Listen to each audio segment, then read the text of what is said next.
salait ngan pertajam ngan flarude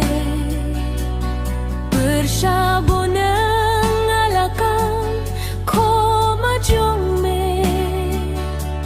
ngam de shuban ko rukun pabaisne banlong syakringan sngebun hain jong me ngan salait syain ipa hang tala penkreanga di jong me tot merianga lembat me ngan long hang ta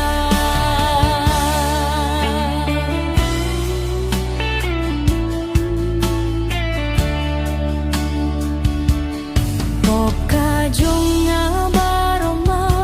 ngamar Jesu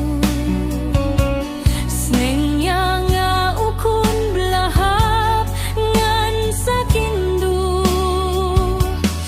ay bapok takan sadu halakas ngi jinglong them maikan sapu ngan